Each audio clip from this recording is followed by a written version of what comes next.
Welcome back to Fright Night Film Fest in Kentucky. This is Strebo from MutantVille.com. We are enjoying the festivities here, and I am honored to be joined by the one, the only, the guys from, see if you can take a guess,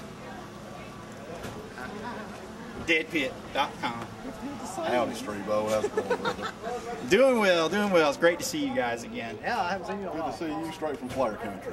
That's right. Woo, baby. Charlotte, North Carolina. Rock and roll, woo, baby, all night long. You got it. We're going to take a ride on Space Mountain here for the next minute and talk to you guys a little bit. Since this is a horror convention, you guys are certified horrorologists. That's right. And that's also trademarked and copyrighted by the Deadpit guys. Yep. We are going to ask you, get things started, what is your favorite horror film? Sophie's Choice. Not which one horrifies you the most. I'd say Dawn of the Dead, though, for like a lot of different reasons. I know like Romero's doing a lot of conventions. He's got a lot of new films. He's still making the Dead films and stuff, but that, to me, that film is everything that should be in a horror film. Action, adventure, gore, great acting, great plot, all that in one film. Yeah. Good choice. Hell yeah. I'll go John Carpenter's Halloween. It's a movie that I've watched over and over again ever since I was a little kid. And just great atmosphere, awesome score, great characters. It's a legendary movie. It's one of the very few horror films I consider perfect. So that would be Halloween, the original, not the remake.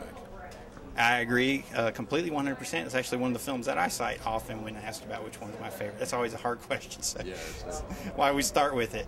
Now, what everybody wants to know is you guys are indeed the innovators of horror talk radios. There have been a lot of imitators, but no one has come close. But we want to know what inspired you to get started with Deadpit. Where did it all come from? What made you do it? Well, I think back in 2005, there really wasn't a show like what Deadpit is. Since, 2005, there's been many come along. But the bottom line was that it just, we wanted to do a show like that. No one else did it.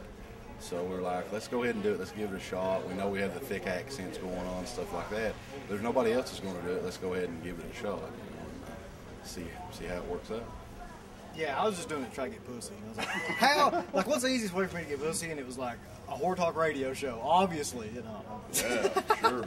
I'm just kidding. No, actually, like, it really, in my opinion, came out of like a lot of boredom with like the surrounding area, and there was nothing that we could do being from Eastern Kentucky. And we were trying to figure out, okay, what's something that we can do that's unique and that we can keep doing like continuously, and that keep us occupied when there's nothing else to do, and what's something that we love and we can always like find new things to talk about. And it was horror films, and that's kind of how it got started.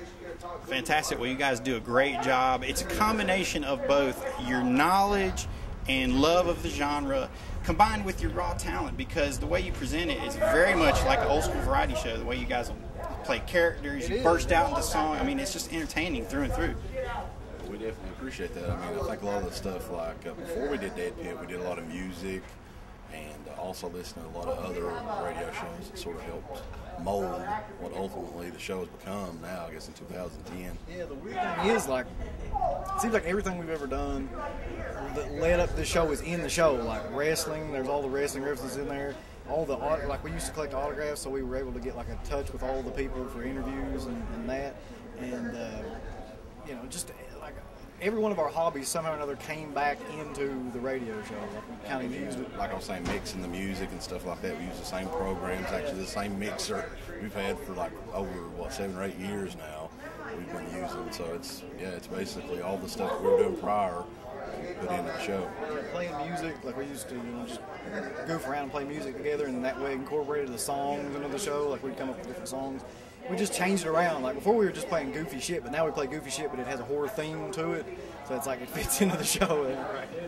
Yeah, Schoolgirls in Chains, very. Yeah, exactly. That's definitely a Billboard top 1 song there. So, but you know, that's the old adage for artists is and filmmakers is you write what you know, you do what you know, and that's where you guys get your strengths. You've been able to pull all of your different talents and interests together, and you make it work. So definitely congratulations. Keep on doing it. We'll keep on doing it as long as that lives. All night long. Baby, you know it. All right. So, all right, since we are all horror fans, we are here at a horror convention. Let's talk about what you think is going on with modern horror. Not a whole hell of a lot. Let's see. Like, really what's going on right now is that I think this is like the end of the remake cycle, because Nightmare on Elm Street was like the last big one that they could do and really like cash in on the name value of it. So I think it's going to steadily kind of decline from here on out, and you'll see a lot of independent films. There'll be a lot less mainstream stuff that anybody cares about, because even though I hate remakes, to be honest, like they at least gave some attention to horror films, so that's going to be gone now for a while. Well, I've noticed over the last couple of years, it just seems like the studios aren't really taking the chance that they used to take on some of these horror films, the original scripts and stuff like that. You're seeing less and less stuff.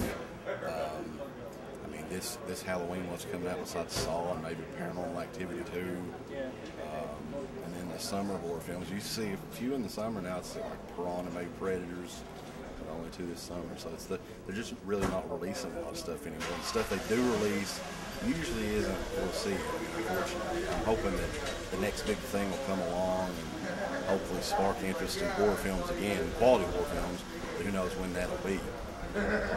Independent films too, I've noticed, not just mainstream films, but like independent films have always kind of had like shock people to get noticed, and like, there had been something in it that like got it noticed to be picked up. But here lately with stuff like Serbian film and all that stuff, it's just like, come on, like they're not even really trying anymore. They're just coming up with the most disgusting shit they can think of to put in a movie and then be like, it's a metaphor for it's like, no, it's really not a metaphor for shit. Like, you just got lazy and wanted to put a bunch of like really sick stuff to get noticed in a film.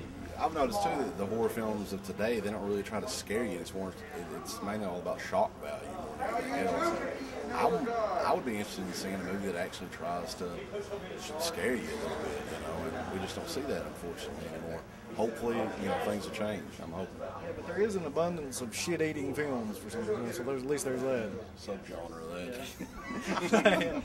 Yeah, that's a good point. That's a point I actually always bring up about independent films, like guys on my level, is they do not try to scare you. There's too many of them, I think, that go for just kind of goofy, over-the-top comedy, and they're not trying, like our forefathers did, like Romero and Carpenter and Craven and those guys, are really trying to make an actual effective fear film. That's what we try. Whether or not successful, that's up to the audience, but, more filmmakers should try that.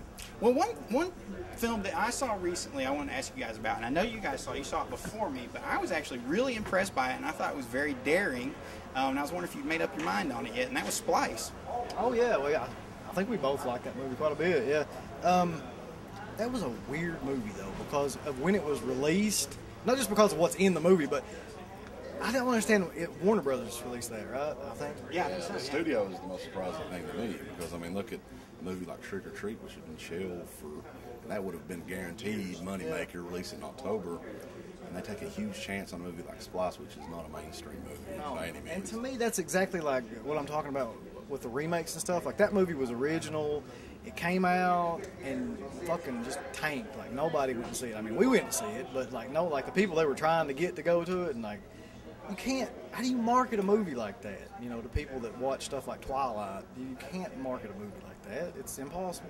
So I was just amazed it came out when it did. I wasn't amazed that it tanked, but I don't think Hollywood is going to take chances on movies like that. As long as it keeps, they put, every now and then one like that will come along. Like, you remember Slither when that came out, and it didn't do very well. That's years ago, but that's one of the only ones I can think of that was actually an original idea. And then Splice, and people just don't go and see them. They really don't. Yeah, and it was put in a real bad spot in the summer, too. In between the summer blockbusters, it's almost like they didn't even want to give it a chance. For some reason, it did get a wide release. I'm a little confused by that. Yeah. As soon as I could just piggybacking on Predators, because Adrian Brody was in both of them, but I don't know for sure. Yeah, horror is always going to fight an uphill battle in that way, because studios have always been typically myopic and short-sighted, and have no idea how to market these things. You know, Clive Barker's Nightbreed was a classic example. You know, they used the cheesiest one sheet ever for that, and you know, it's filled with fantastic imagery. So yeah, it's always going to be a problem. But you know, luckily we have guys like yourselves that are putting on a great show that are keeping people informed of what's going on and what's coming out. So thank you for that. And in closing, why don't you tell us about what's going on with Deadpit.com or anything else you're working on? Well, we never know what the hell we're doing. Like, we don't even know like what interview we're doing from one week to the next. We don't plan anything. But I think that's what makes the show work, though. It's just spontaneous. A lot of it is, and usually that's what makes the most entertaining shows. I've noticed, is stuff that we don't really prepare for or expect. So there's always going to be some weirdo calling in on the call-in portion that we'll laugh at. You know, some guy from Sweden or whoever, you know, whoever can't understand them. But it's always going to be fun. I mean, we want to keep on trucking, I guess. I think we're starting now. I mean, we already interviewed Romero and Carpenter, and that was like the ones that, that I really, really wanted to interview. So now it's like trying to find people that don't get a lot of recognition at all, and that really make great stuff and don't get a lot of recognition. Like, I think Henenlotter is a good example of that. Like, to the most people, even people that listen to our show, they may not be familiar with a lot of his films. And so to find somebody like that who doesn't do a lot of interviews, interview him and get his stuff out there, I mean, that's the kind of stuff that I like to do now. And we did just get Eli Ross on phone number, so we'll probably give him a call. That would be an epic interview. We really did. But other than that, like, I don't know. The documentary's still floating in the ether out there, and who the hell knows when that'll ever come out. Into the Pit, for those of you that don't know, Into the Pit. And it'll be coming out in 2024. yeah, the Mayan calendar dates when it's coming out. I have no idea though about anything else. I mean, we really don't plan it. Well, the interviews you mentioned were great. I enjoyed the Henenlotter one. Another guy that you guys gave a lot of props to was Jim Van Beber. I thought that was fantastic, bringing him in. Hopefully you can find guys like Herschel Gordon-Lewis and some other guys and just keep on trucking. Now, since you probably already answered this, but something I've always wanted to ask you guys, which interview are you particularly proud of? As far as like getting the interview, for me it would be John Carpenter. Just for how easy it was for us to get and how well I thought the interview went. But there have been interviews where I didn't think it was going to be worth a shit, and like it turned out really, really great. Like Lou Perryman was one. Absolutely. R.I.P. Yeah, rest in peace. There's been a couple like I thought Linnea Quigley was good. I thought the interview with Madman Mars was good too, and that led to a lot of stuff happening with the movie. I mean, it's finally getting re-released, and we were actually a part of the new Madman documentary. It's going to be on the new DVD. I guess we should mention that. Oh yeah. Completely forgot about that.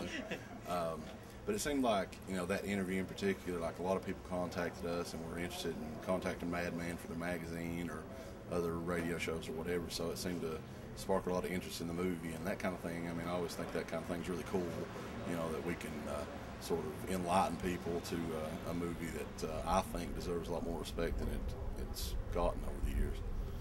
Yeah, definitely. I mean, finding these movies that people may not be familiar with, kind of putting them out there and being like, okay, you like all this stuff, then why don't you like this? It's basically the same thing, you know. Get it out there, and I think it just helps people. It gives them more stuff to watch from the stuff that they like. You know, they can find something they may not have known about. So, yeah. Great. Well, thank you guys. You're doing a great job with the show. Keep it up. We love everything Deadpit.com does. And you're doing a great service to the genre, just keeping fans informed, keeping everybody entertained. And we wish you many more years of success to come. So we'll see you next time. We appreciate it. We got to get going. There's our limo in the back. But you know, you can find these guys, the innovators of horror talk radio, at one place and one place only, and that is Deadpit.com.